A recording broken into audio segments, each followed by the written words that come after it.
recap of 11th class. ठीक, और कौन सा चैप्टर रिकैप कर रहा हूं बच्चे? लिमिट्स एंड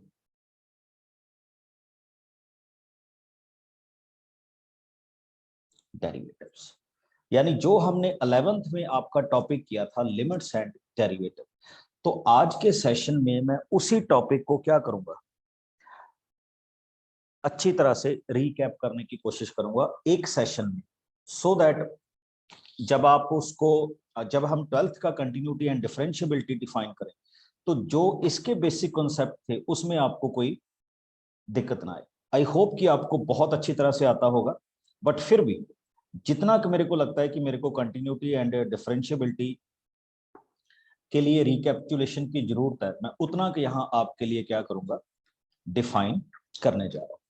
तो उनको थोड़ा सा चेक करते जाइए कि हम किन किन फार्मूलाज को किस किस तरह से क्या करेंगे, एग्जिबिट करेंगे। तो I am going to start with limits. I hope आप सबको आता होगा, बट फॉर योर बेटरमेंट तो मैं ये थोड़ा सा रिकैप करूंगा। हाँ, अगर आपको कभी लगे कि ये चीज आपको नहीं आती तो आप पूछ सकते।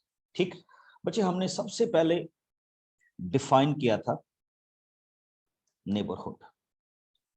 किसी भी फंक्शन पे क्या होता है, नेबरहुड मतलब आपका जो भी पॉइंट है उसके नियर अबाउट जो भी क्या बनता है, नेबरहुड बनती है। तो हम उसको मैथमेटिकली क्या बोलते थे, नेबरहुड से डिफाइन करते थे। दूसरा हमारे पास आता था what is the meaning of this, जब हम लिखते थे लिमिट एक्स टेंडिंग्स टू ए। इसका मतलब ये होता है बच्चे कि एक्स की वैल्यू कभी भी इक्वल टू ए नहीं होती, but it is approximately equal to a. ठीक है, कि ये ए की तरफ क्या कर रही होती है, टेंड कर रही होती है। और हम किसी फंक्शन में लिमिट को डिफाइन करते थे f x x tending to a is equal to l. ये हमारे पास क्या होता था कि ये फंक्शन है, उस फंक्शन में हम किसको टेंड करवा रहे हैं, लिमिट में एक्स किसको टेंड कर रहा है, ए को। तो इस फंक्शन की ओवरऑल वैल्यू किसके इक्वल जा रही है, एल के इक्वल जा रही है। अब जो लिमिट थी उसको हमने टू टाइप से डिफाइन किया हुआ था बच्चे, याद कीजिए। एक हम कहते थे f x x tending to negative a, एक हम लिखते थे f x x tending to positive. और अगर ये दोनों वैल्यू सेम देते थे तो हम कहते थे कि our function limit will exist. Now this is called left hand limit and this is called right hand limit. Check कर लीजिए, इसको हम क्या बोल रहे हैं, लेफ्ट हैंड लिमिट, और इसको हम क्या बोलते हैं, right handed limit. Got it.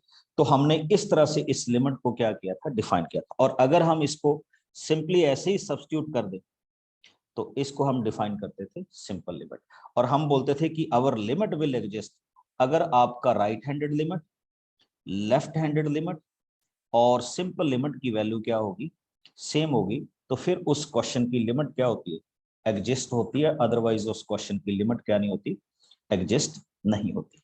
फिर हमारे पास बच्चे लिमिट के कुछ कॉमन से क्या आए थे, फार्मूलाज आए थे। तो उन कॉमन से फार्मूलाज में, यानी जो बिल्कुल ही कॉमन है, कैसे देखिए, suppose that your function is F x, और वो फंक्शन आपके पास किसके इक्वल है, या ऐसा कह लीजिए के इक्वल है। तो आप उसमें x tending to a fill करेंगे तो उसकी वैल्यू पे कोई इफेक्ट नहीं आता, लिमिट की वैल्यू क्या रहती है, के ही रहती है। Next, if f x is equal to x tending to a, और आपका फंक्शन क्या था बच्चे, एक्स की पावर एन, तो कोई दिक्कत नहीं है, आप एक्स की जगह पे ए फिल कीजिए तो डायरेक्ट लिमिट क्या पुट अप हो जाएगी आपके पास, ए एन हो जाएगी। ठीक, either two functions in plus और माइनस फॉर्म, तो एक्स टेंडिंग टू ए हम इनको सेपरेट कर सकते थे कि I can write it as f x x tending to a and g x x tending to ए।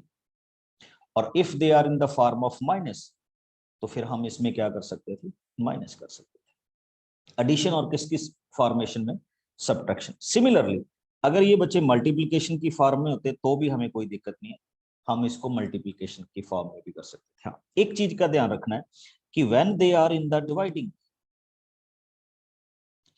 तो आप इसमें x tending to a fill करेंगे, तो you will separately write it as fx x tending to a gx x tending to a। But एक बात का ख्याल रहे बच्चे, gx x tending to a does not equal to क्या होना चाहिए, 0 होना चाहिए। अगर ऐसा होगा तो हम इसको बड़े आराम से क्या करते हैं, सिंप्लीफाई कर। ओके, अब लिमिट में हमें कई बार सर्टन एक्सपेंशंस की भी जरूरत पड़ती थी, तो मैं उन एक्सपेंशंस को यहाँ आपके पास क्या करूंगा, डिस्कस करूंगा।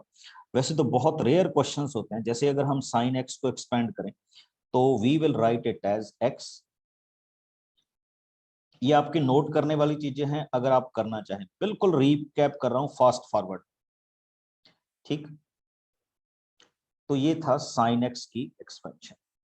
सिमिलरली कॉस एक्स की हमारे पास एक्सपेंशन क्या थी, 1 minus x square by 2 factorial, x power 4 upon 4 factorial minus x की पावर 6 अपॉन 6 फैक्टोरियल। ये हमारे पास क्या है, एक्सपेंशन है। और अगर आपको याद हो बच्चे, एक बहुत बड़ी एक्सपेंशन होती है 1 प्लस एक्स पावर है, जिसको हम बाइनोमियल से भी सॉल्व करते हैं, 1 plus n x n into n minus 1 upon 2 factorial x square, then n into n minus 1 n minus 2 upon 3 factorial and x cube and so. ये भी हमारे पास इस एक्सपेंशन की क्या थी, वैल्यू। बहुत सारी एक्सपेंशन है बच्चे, जैसे e पावर x, इसको हम क्या लिखते हैं, 1 plus x over 1 x square by 2 and x cube by 3 and so up to कहां तक चलती, infinity. Similarly log 1 plus x a power x e power x, तो ये सारी हमारे पास क्या थी, एक्सपेंशंस थी, जिनको हम क्या करते थे, डिफाइन करते थे। अब दूसरा क्वेश्चन हमारे पास आता था कि whenever we are finding any limits, तो देखिए क्या होता था कि जब हमारे पास ये लिखा होता था f x x tending to c positive, तो जरा याद कीजिए, इसको सब्स्टिट्यूट करने का तरीका क्या होता था, हम करते थे let x is equal to c plus h, where h tending to 0। तो हम इसकी जगह पे सब्स्टिट्यूट करते थे f x c plus h, और यहां पे लिखते थे h टेंडिंग टू 0। ये होता था टू सब्स्टिट्यूट और to find right handed limit. Second, when I am deriving f x, तो हम लिखते थे x माइनस सी, इसको बोलते थे हम left hand limit. Left hand limit find out करने का तरीका क्या था, तो हम सपोज करते थे let x is equal to c minus h, और हमारे क्वेश्चन में कहा यहां पे क्या होता था, instead of x c minus h, और हम h टेंडिंग टू क्या कर देते थे, 0। ये भी मेरे इस क्वेश्चन का क्या होता था, मेथड होता था, whenever we will define,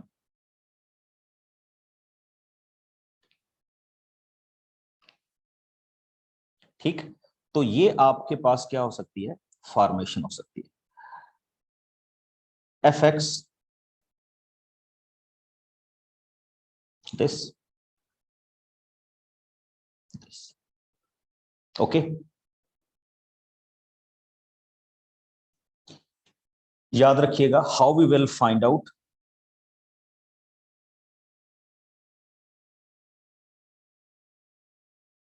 define it.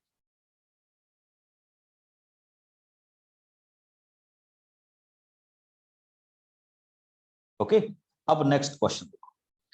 अब हमारे पास होता है बच्चे वर्किंग रूल, ये तो थे थ्योरेटिकल। अब जब हम इनमें वर्किंग चलते, तो वर्किंग में हमने सबसे पहले देखना होता है ठीक है, कि वेदर बाय डायरेक्ट सब्स्टिट्यूशन। अब मैं वर्किंग पे आ रहा हूं बच्चे। वर्किंग में लिमिट्स को हमने देखना होता है 0/0,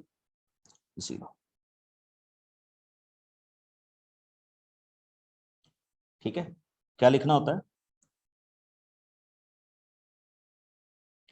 0/0। और जब मैं किसी को 0/0 आता है तो फिर मैं अपना स्टाइल चेंज करता हूं। देखिए जैसे आपके पास लिखा गया fx is equal to 2x + 5, तो हम यहां से x की वैल्यू क्या पुट अप करते हैं, 0 पुट अप करते हैं। ठीक, हम क्या करते हैं x इज इक्वल टू 0। जैसे मैं यहां x की वैल्यू 0 पुट अप करूंगा, 2 × 0 + 5, तो आंसर क्या आ जाएगा, ये तो डायरेक्ट हो गया। But in case you got 0/0, तो यहां से हमारे मेथड चेंज होते हैं बच्चे। जैसे सपोज कीजिए if we are given x² - 5x + 6 over x - 3, और हमने यहाँ पे x टेंडिंग टू क्या पुट अप किया। देखिए अगर आप इसमें डायरेक्ट 3 पुट अप करेंगे तो यू विल गेट 9 - 15 + 6, 3 - 3 क्या हो गया 0। तो आपके पास वैल्यू क्या हो सकती है 0/0। तो अगर आपके पास 0/0 वैल्यू हो सकती तो हमें मेथड चेंज करना होगा। और मेथड पे हम फिर सबसे पहले ट्राई करते हैं, because this is a polynomial, तो हमारे पास सबसे पहला मेथड होता है फैक्टराइजेशन। ओके, फैक्टराइजेशन में फिर हम क्या करते हैं, तो डेफिनेटली अगर देखो 0 0 आ रहा है तो इसका मतलब दोनों में ये वाला फैक्टर तो होगा ही होगा, जिसको हम डिफाइन करते हैं x - 3 एंड x - 3। इसकी फैक्टराइजेशन कीजिए, you will get x - 3 and x - 2 over x - 3, where x tending to 3। 3 से 3 को कैंसिल कीजिए, 3 - 2, आंसर क्या आएगा,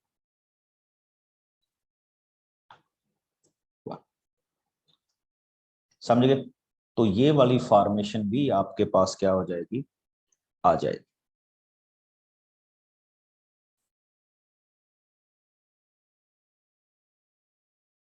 ओके, अब आ रहा हूं बच्चे मैं दूसरे मेथड पर।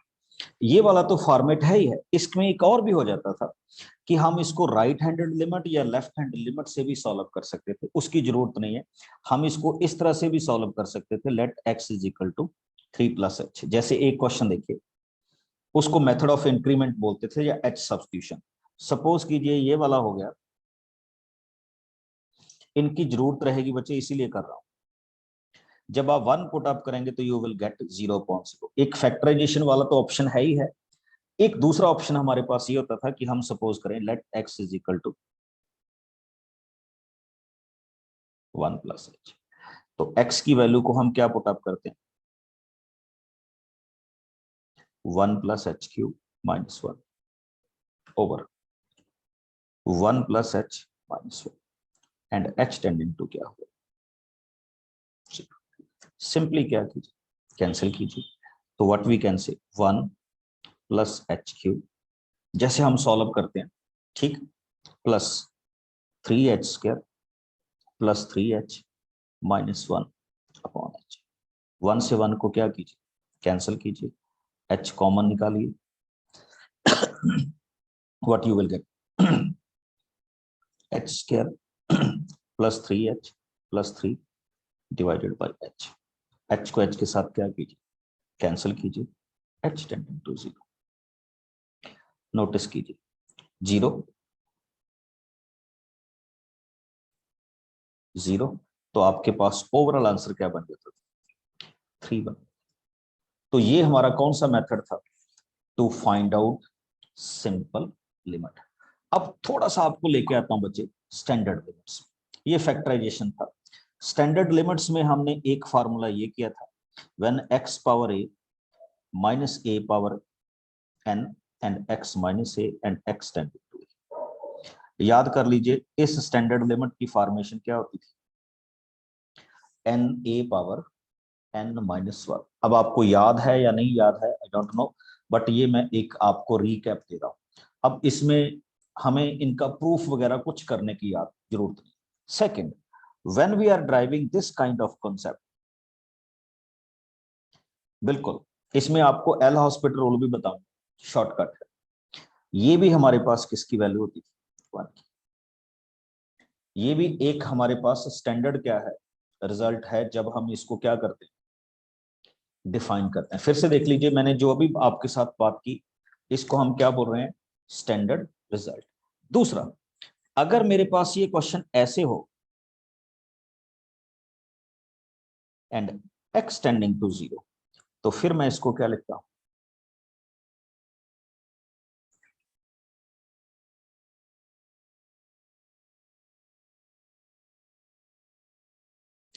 क्या डिफाइन करता हूं, लॉग ए डिफाइन करता हूं। यहां पे क्या है, n a power n minus 1, ये क्या है, 1 है, और ये वाली वैल्यू आपके पास इस तरह से।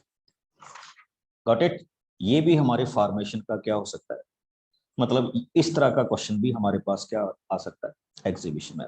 ये लिमिट की वैल्यू है बच्चे, और कुछ नहीं है, सिंपल सी। अब दूसरा देखो, अगर आपके पास कोई ऐसा क्वेश्चन है, सॉरी, लिमिट की फॉर्मेशन आ जाती है log of x upon x and x tending to 0, तो मैथमेटिक्स में हम इसको भी क्या लिखते थे, 1 लिखते थे। लिमिट की ही फॉर्मेशन बता रहा हूं, और कुछ नहीं है। Got my point. तो ये डिफरेंट काइंड्स की क्या थी, लिमिट्स थी, जिनको हम यहाँ पे क्या करते थे, डिस्कस करते थे, या मैं ऐसा कह लूं कि हम उन लिमिट्स को क्या करते हैं, फाइंड आउट करते हैं। एक लिमिट में बच्चे इस तरह के क्वेश्चंस भी आपके पास एग्जिबिट होते हैं। जैसे देखिए, अभी कर रहा हूं, x square minus 4 over 3x minus 2 minus x plus 2 and limit x ten.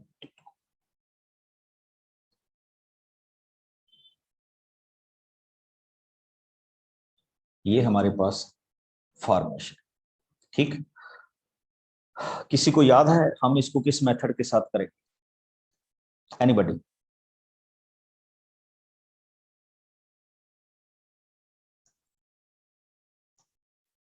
हाँ, पहले तो डायरेक्ट ट्राई करेंगे कि डायरेक्ट 2 की वैल्यू फिल करेंगे इस तरह के क्वेश्चंस के लिए, और वो 0/0 आएगा डेफिनेटली। अगर कोई आंसर आया तो वो तो ठीक ही है।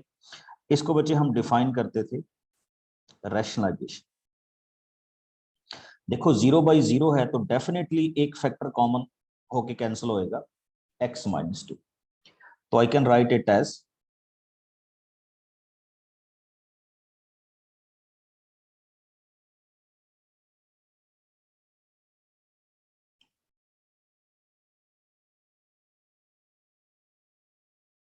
This one.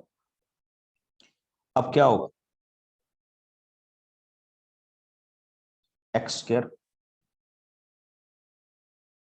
दिस वन, ठीक। ये वाली वैल्यू क्या होगी, सिंपली मल्टीप्लाई कर दीजिए। तो ये तो, अगर मैं इसके फैक्टर भी बना दूं तो this they can be written as this way, here 3x minus 2 plus x plus over. Next चलो, नेक्स्ट हमारे पास क्या है, a minus b and here is a plus. तो इसको क्या लिखा जाएगा, 3x माइनस 2 माइनस, कैंसिल करो, 3x minus x 2x minus 4, 2 common करो, x minus 2, x minus 2 x minus 2 के साथ क्या हो जाएगा, कैंसिल करो। अब इसमें किसकी वैल्यू फिल करो, 2 की वैल्यू फिल करो। जब आप इसमें 2 की वैल्यू फिल करेंगे तो 2 प्लस 2 क्या हो गया, 4। तो यहाँ 2 की वैल्यू फिल करोगे, 6 माइनस 2, क्या आंसर होगा, 4, 4 का 2, 2 प्लस 2 4। तो ये आपके पास सॉल्व करके आंसर बन जाए। ठीक। अच्छा एक चीज सॉरी रह गई थी बीच में, यहाँ 2 कॉमन किया हुआ था तो वो भी नीचे 2 आएगा, तो ओवरऑल आंसर आपके पास क्या आ जाएगा, 8 आ जाएगा। इस प्रोसेस को हम मैथमेटिकली क्या बोलते थे, रैशनलाइजेशन। ठीक। तो ये हमारे पास अच्छा एक एक लिमिट की वैल्यू बच गई थी, तो वो भी देख लीजिए, ये एक्सपोनेंशियल एंड लॉगरिथमिक लिमिट्स है। अगर चाहें तो मैं सारे फार्मूलाज रिपीट कर सकता हूँ, x power n minus a power n, x minus a and x tending to a, इसकी वैल्यू हम लिखते थे a n माइनस 1। दूसरा था हमारे पास e power x minus 1 upon x, x tending to 0, this is 1। Next is a power x minus 1 over x, x tending to 0, तो हम इसको क्या डिफाइन करते थे, लॉग ए। लास्ट में हमारे पास होता था 1 plus x, limit this and x tending to 0, mathematically हम इसको क्या लिखते थे, e। अब ये एक्सपेंड करके प्रूव करने का कोई अभी टाइम नहीं है, तो मैं जस्ट रीकैप करवा रहा हूं जो हमने 11th में स्टडी किया था। तो log of 1 plus x over x where x tending to 0, तो इसकी वैल्यू क्या होती है बच्चों, 1 होती है। एक्चुअली क्या आ जाता है, ये लॉग ही आ जाता है पहले वाले क्वेश्चन से, तो ये और ये दोनों एक ही चीज है, बस यहाँ लॉग इन्वॉल्व हो। ठीक है, तो इस वजह से ये वैल्यू क्या है आपके पास है। अब चेक कर लीजिए, अगर मैं इस वैल्यू का लॉग लूं तो I can write it as log of 1 plus x की power this and log e. आप जानते हैं लॉग में जो पावर होती है वो फ्रंट पे आ जाती है, और लॉग ई की वैल्यू क्या होती है, 1 होती है। ओके, तो ये हमारे पास इस क्वेश्चन का क्या रहता है, आंसर रहता है। इन सेंस ऑफ क्या बोल रहा हूं, लिमिट्स बोल रहा हूं। तो ये आपके पास किसके थे, लिमिट्स। उसके बाद हम आए थे बच्चे ट्रिग्नोमेट्रिक। ट्रिग्नोमेट्रिक लिमिट्स में एक ही फार्मूला जो सब जगह पे एप्लीकेबल था, शायद आप सबको याद भी हो और बड़ा फेमस था, sine x over x, x tending to 0। क्या वैल्यू होती थी इसकी, 1। अदरवाइज बाकी सारे रेफरेंस उसी तरह से चलेंगे जिस तरह से हम पहले क्या करते हैं, डिफाइन करते हैं। ओके, किसी को इसमें कोई डाउट हो तो वो मेरे से पूछ सकता है। चलिए, हाँ, डिफाइन करने वाला कॉन्सेप्ट तो बाद में आएगा बच्चे, लिमिट्स, क्योंकि हमने इन योर 12th क्लास तो ऑलमोस्ट उसी को रिपीट करना है कि लिमिट विल एग्जिस्ट और नॉट, और उसी से हमारी क्या बनती जाएगी, कंटिन्यूटी का क्या होता जाएगा, कॉन्सेप्ट होता जाएगा कि ये हमारे पास क्या है, कंटिन्यूटी की वैल्यूज को डिफाइन किया जा रहा है। ठीक, अगर लिमिट आती है तो डेफिनेटली आपको क्या आती है, कंटिन्यूटी तो आती है, उसमें तो कोई दो राय। ठीक, चलिए, अब नेक्स्ट जो मैं इसमें करने जा रहा हूं बच्चे, वो करने जा रहा हूं वैल्यूज ऑफ डेरिवेटिव। तो अब उसको भी देख लीजिए कि हम डेरिवेटिव में किस तरह से थिंग्स को क्या करते थे, डिफाइन करते थे। तो उसका भी 10-15 मिनट में एक आपको रिव्यू दे रहा हूं, और रिव्यू यहां से शुरू हो रहा है बच्चे। डेरिवेटिव की जब हमने डेफिनेशन डिफाइन की थी तो हमने ये कहा था कि F x function is differentiable at x is equal to c, and we will write that f dash c, this can be written as f c plus h minus f c upon h, where h tending to,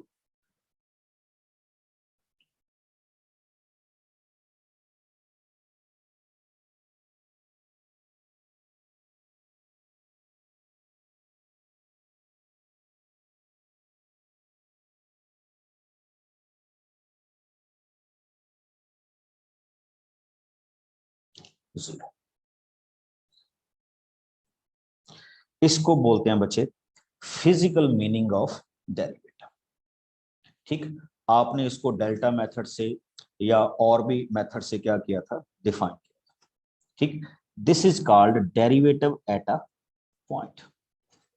क्या define करते हैं? Derivative at a point, और वो point कौन सा है आपके पास? सी। अच्छा, अगर आपने डेरिवेटिव एट अ पॉइंट नहीं करना, ठीक है, ये तो आपके पास किसकी वैल्यू होगी थी? डेरिवेटिव। डेरिवेटिव एग्जिस्टेंस के भी बच्चे दो रीजन होते थे। एक होता था, हम इसमें भी ये करेंगे अभी 12th में, कि when will the derivative exist. तो एग्जिस्टेंस में भी हम दो चीजें करेंगे, लेफ्ट हैंडेड डेरिवेटिव और राइट हैंडेड डेरिवेटिव, जो अभी आपका क्या होगा? पार्ट होगा। उसके बाद फिर हमने डेल्टा मेथड ट्राई किया। तो डेल्टा मेथड में हम ये डेरिवेटिव हमने ड्राइव किए थे, फिर से देख लीजिए कि derivative of any x power n can be written as nx power n minus. शायद सबको याद होगा, ठीक। And derivative will follow 4 algebraical rule. If I want to find out the derivative of two functions u plus v, तो I can simply write it as u dash plus minus v dash। कोई problem नहीं। Dash का मतलब क्या है बच्चे? उसका derivative हो। इसको हम डिफरेंशियल ऑपरेटर बोल देते हैं, जिसका मीनिंग होता है डी अपॉन डी एक्स।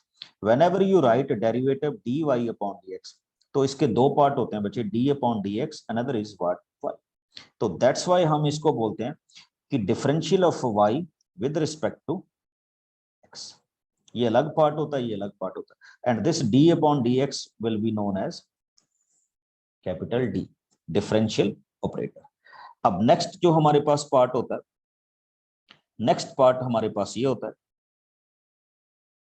कि derivative of u into v, which can be written as u dash plus v plus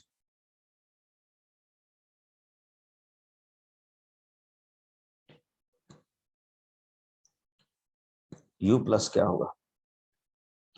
v dash. Got it? Next जो इसमें रूल आता था बच्चे, derivative of u upon v, तो we can write it as v square. Next क्या होगा? v u dash minus u v dash. इसको हम डिफाइन करते थे किस तरह का रूल? जब हम दो फंक्शंस को which are in the form of p upon q क्या करेंगे? डिफरेंशियल फॉर्म में लिखें। अब आ जाइए, ये तो 4 एल्जेब्रिकल रूल थे जिनको हमें डेरिवेटिव करते वक्त क्या रखना होता है? ध्यान में रखना होता है। तो ये तो हम करेंगे करेंगे, इसी को आगे कैरी ऑन करेंगे। बट अब आ जाइए कुछ कॉमन फंक्शंस के डेरिवेटिव। जस्ट रिपीट कर रहा हूं बच्चे, I know that you know it very well. Sign x, cos x, tan x, cot x, secant x, cosecant x। तो ये हमारे पास 6 ट्रिग्नोमेट्रिक फंक्शंस थे जिनके हम डेरिवेटिव कुछ इस तरह से क्या करते थे?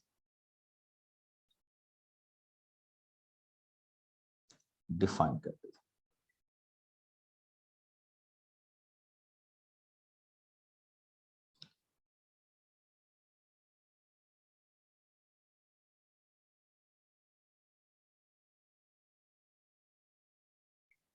ठीक है, फिर से चेक कीजिए। Derivative of sine x cos x, derivative of cos x minus sine x, derivative of tan x is secant x, cot x minus cosecant x, secant x tan x, cosecant x minus cosecant x into cot x. ये आपकी किसकी formation थी? Derivation की formation थी, जिसको हम यहां से क्या करते थे? बेसिकली क्या करते थे? डिफाइन। इसके बाद जब हमारे पास डेरिवेटिव के और रूल आए थे बच्चे, जैसे ये देखिए, derivative of e power x,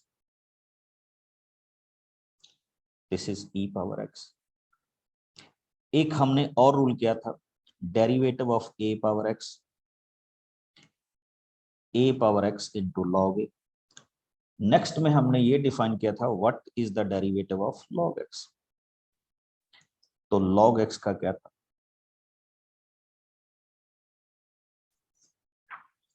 1 upon x। Check कीजिए,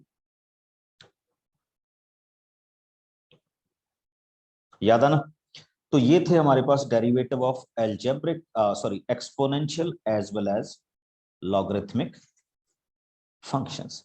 अब आप सोच रहे होंगे कि सारे डेरिवेटिव्स तो मैंने 11th में कर दिए, तो what I can do.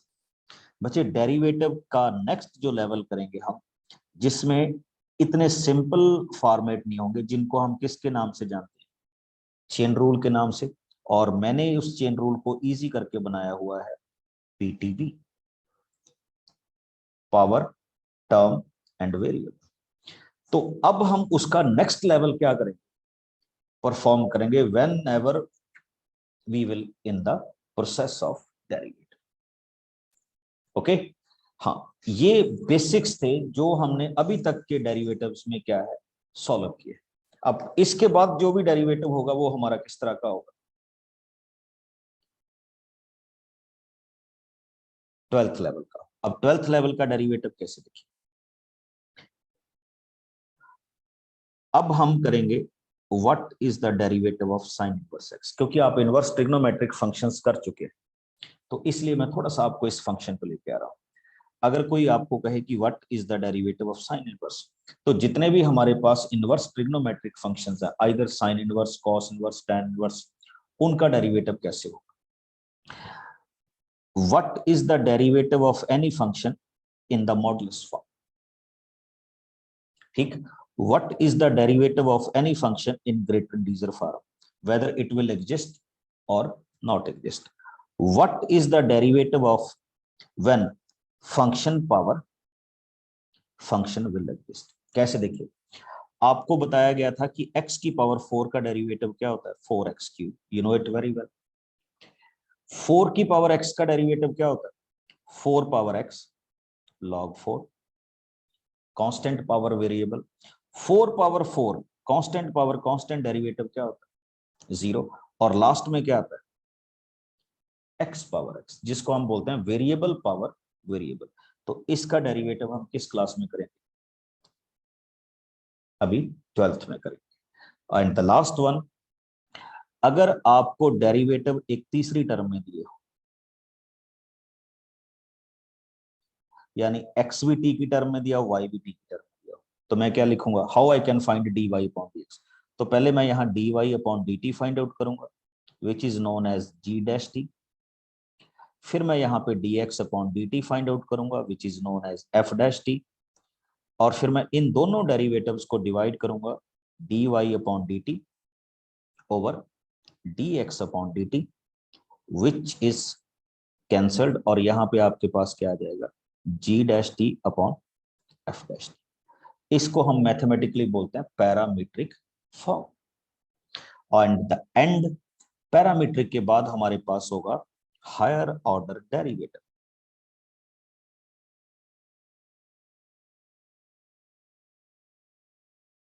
Higher order derivative का मतलब क्या बचे, अभी अभी आपने किया कि x पावर 4, इसका अगर मैं फर्स्ट डेरिवेटिव परफॉर्म करूंगा तो I will write it as 4x cube. This is the first order derivative. अब अगर मैं इसका सेकंड ऑर्डर बनाना चाहूंगा तो आई विल राइट इट एज, तो यही क्वेश्चन मेरा क्या हो जाएगा, इसका नेक्स्ट डेरिवेटिव कर 4x क्यूब को क्या लिखूं, 3x square, which is known as 12x square.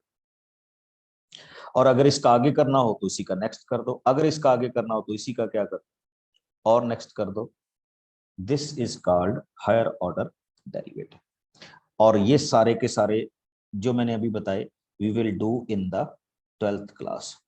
तो this is all about the recapitulation of limits and derivative of class 11 and what we can do in the chapter continuity and differentiability in class 12.